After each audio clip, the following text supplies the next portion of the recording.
I want to talk about active listening. And you're probably thinking like, well, how can I hear better? How can I pay more attention? And that's not what I'm talking about. You certainly need to be listening at a deep level and hearing as much as you can. But what I want to talk about is how you can demonstrate active listening is what you do or say after the client has spoken. In fact, this is the way your coaching is evaluated by the International Coach Federation. They look to see what the client said and then look to see what you said.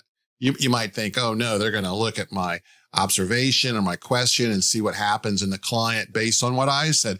That's not how they evaluate.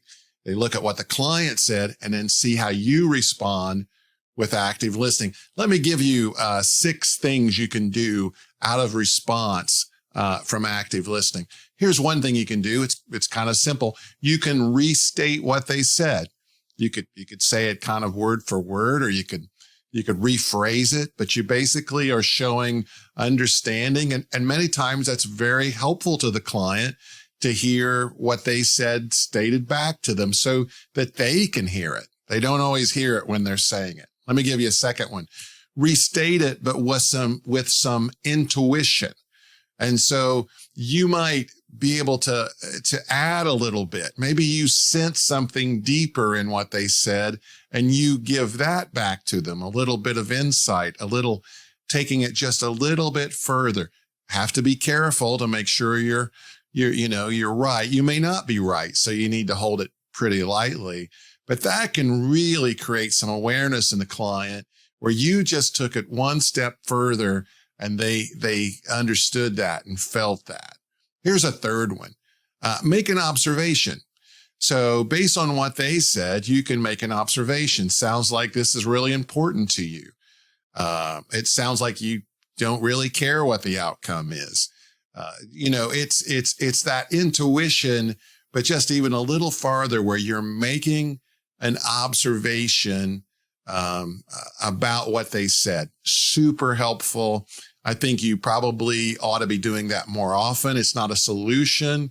It's just something you're hearing and seeing that might be true, a true statement. Let me give you another one. It's kind of similar. Is share some information. Now, we don't want to tell the client, what to do for certain, but there may be some information they don't have. Maybe they didn't realize there are some opportunities out there that you know about that you could share with them, or there's an application on the computer, an app that they could use that would solve their problem, but they aren't aware of it. They're not familiar with it.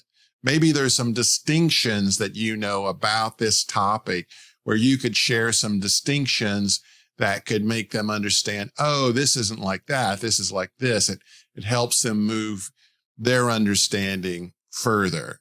Let me give you a 5th one. Ask a curious question. Usually this is what we think coaching is asking a question, but your question shouldn't be trying to take them, into the next step. Your curious question should be around what they just told you.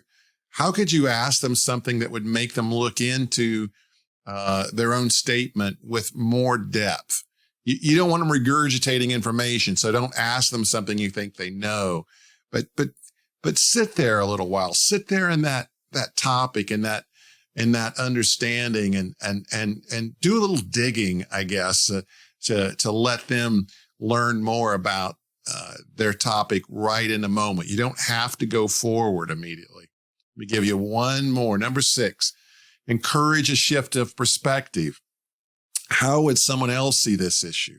How can they see this from a different point of view that will really give them some insight? So that's how you demonstrate active listening. And I would say, 80% of the time, whatever you're saying as a coach should come out of what you just heard them say. Be sure and subscribe so you don't miss any of our great content.